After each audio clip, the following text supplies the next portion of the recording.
नमस्कार।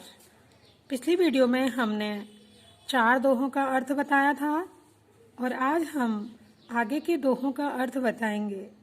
यदि आपने हमारी वीडियो का पार्ट फर्स्ट नहीं देखा तो पहले आप पार्ट फर्स्ट देखें। आइए टाइम वेस्ट किए बिना वीडियो करते हैं शुरू।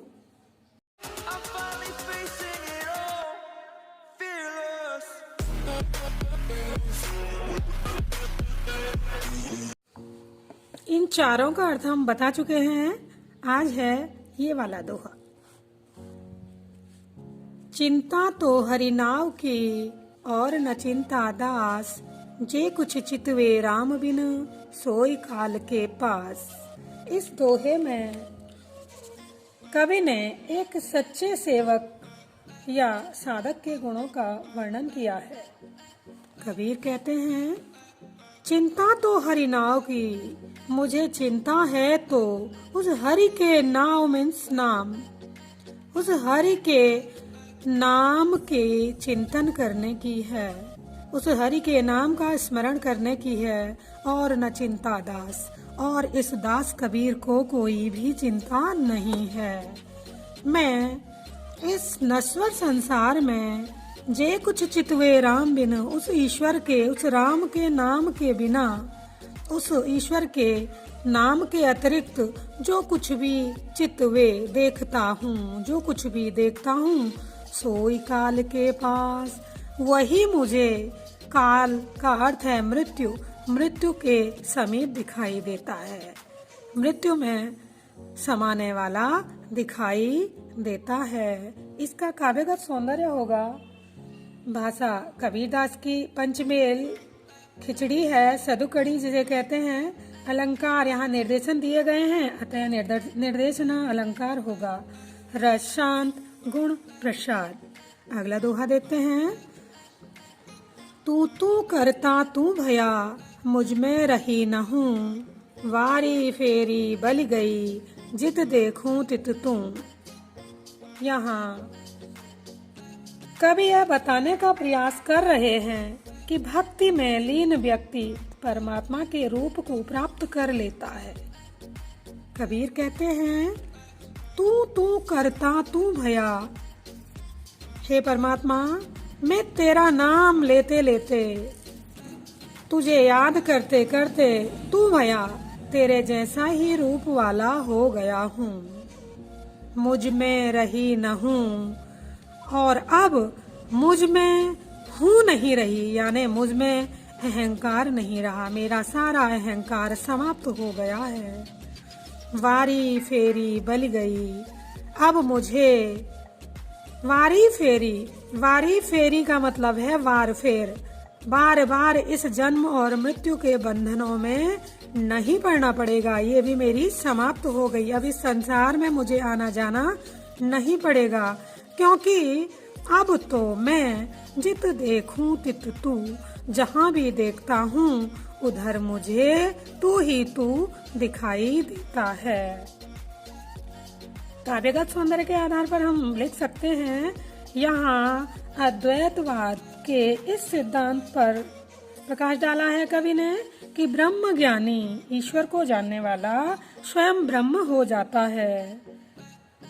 ब्रह्मविद ब्रह्मैव भवति, अर्थात प्रभु की भक्ति करते करते व्यक्ति प्रभुमय हो जाता है।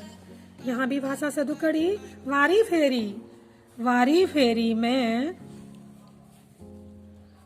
फेरी में आवागमन चक्र का प्रतीक इसे बताया गया है। प्रतीकों को ही रूपक कहते हैं, अतः यहाँ रूपक का संयोक्ति अलंकार है।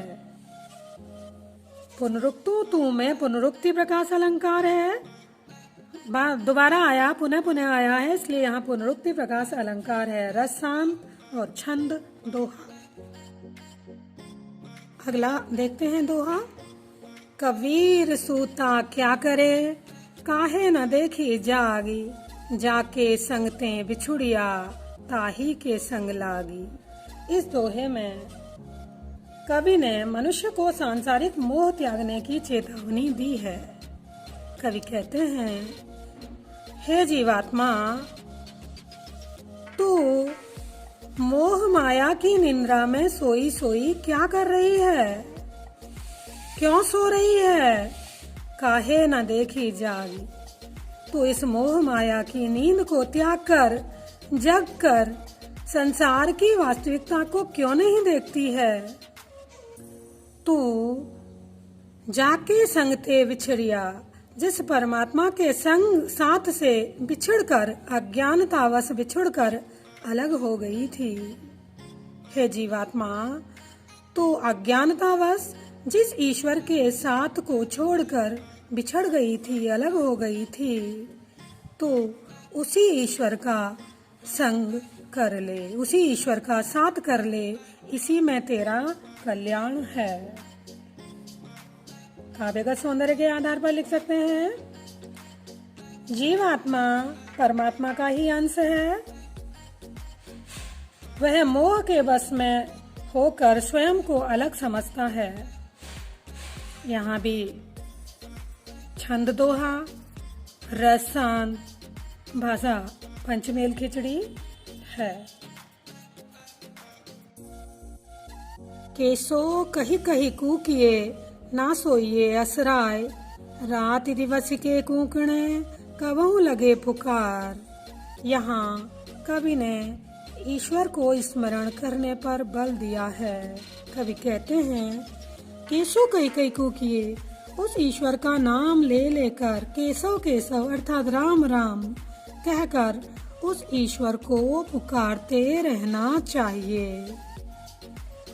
और ना सोइए असराय, इस प्रकार मोह माया में पड़कर आलस्य युक्त होकर नहीं सोना चाहिए। हे जीवात्मा, जब तू इस प्रकार रात दिवस के कुकड़े इस प्रकार रात दिन उस ईश्वर का नाम ले ले करके उसे पुकारती रहेगी, कूकती रहेगी, स्मरण करती रहेगी, तो कबहू लगे पुकार, कभी तो तेरी पुकार, तेरी आवाज उस परमात्मा तक अवश्य पहुंचेगी। यहाँ कहीं कहीं में पुनरुक्ति प्रकाश अलंकार है, पुनः पुनः प्रयुक्त हुआ है, इसलिए यहाँ पुनरुक्ति प्रकाश अलंकार है। और केसो कही कही कूकिए में अनुप्रास अलंकार है। अगला देखते हैं, लंबा मार्ग दूरी घर, बिकट पंथ बहुमार, कहो संतों क्यों पाइए, दुर्लभ हरि दीदार।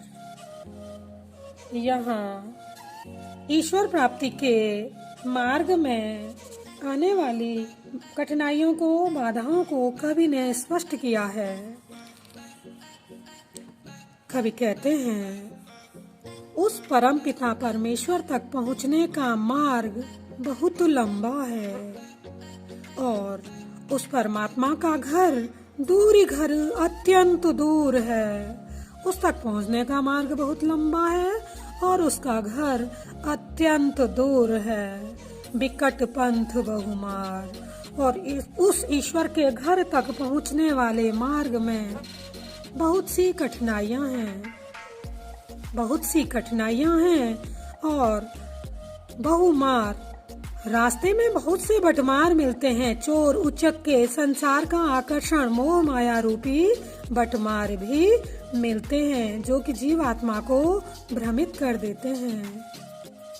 कवि कहते हैं, कहो संतो क्यों पाइए, हे संत भाइयों, कहो कैसे पा सकेंगे, कैसे पा सकेंगे, कैसे प्राप्त कर पाएंगे उस दुर्लभता से होने वाले हरि के दीदार को कैसे कर सकेंगे। काव्यगत सौंदर्य के आधार पर साधना पथ इसलिए कठिन बताया गया है क्योंकि जीव अनेक योनियों में भटकता रहता है और सौभाग्यवश किसी योनि में ही वह ईश्वर के प्रति उन्मुख होता है। अलंकार यहाँ अनेक रूपकों के माध्यम से अर्थ को स्पष्ट किया गया है, अतः यहाँ रूप का संयोक्ति अलंकार है। यह तन जारो मस करो, लिखो राम का नाम, लेखनी करूं करंक की, लिख लिखी राम पठाऊं। इस दोहे में जीवात्मा रूपी विरहिणी अपना सब कुछ मिटाकर परमात्मा रूपी प्रियतम को अपना संदेश भेजती है। वह कहती है, यह तन जारो मसी करो। कबीर कहते हैं, जीवात्मा रूपी नायिका कहती है कि मैं अपने इस शरीर को जलाकर मसी करूं, स्याही बनाऊंगी।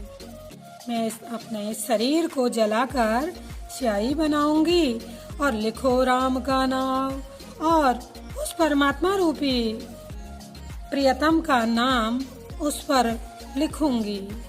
लेखनी करूं करंक की। लेखनी का मतलब है लेखनी यानी कलम, करंक हड्डी, और अपनी हड्डियों की लेखनी बनाऊंगी, जिनसे लिख लिख करके उस राम का नाम उस तक भेजूंगी, जिससे वह मेरे विरह की व्यथा को समझ सकेंगे। काव्यगत सौंदर्य के आधार पर यहाँ आत्मा और परमात्मा की विरह की अभिव्यक्ति हुई है। अलंकार लिखी लिखी राम पठाऊं, लिखी लिखी मैं पुनरुक्ति तथा अनुप्रास अलंकार है। भाषा पंचमेल खिचड़ी, सदुक्कड़ी, छंद दोहा और रस शांत गुण प्रसाद। अब तक हम 10 दोहों को कवर कर चुके हैं। अगली वीडियो में हम पाठ को पूरा करने का प्रयास करेंगे। यदि आपको वीडियो अच्छी लगी हो, वीडियो को लाइक तथा चैनल को सब्सक्राइब करना न भूलें। यदि वीडियो में प्रॉब्लम हो तो कमेंट्स के माध्यम से हमें बताएं, जिससे अगली वीडियो में हम उसका समाधान कर सकें।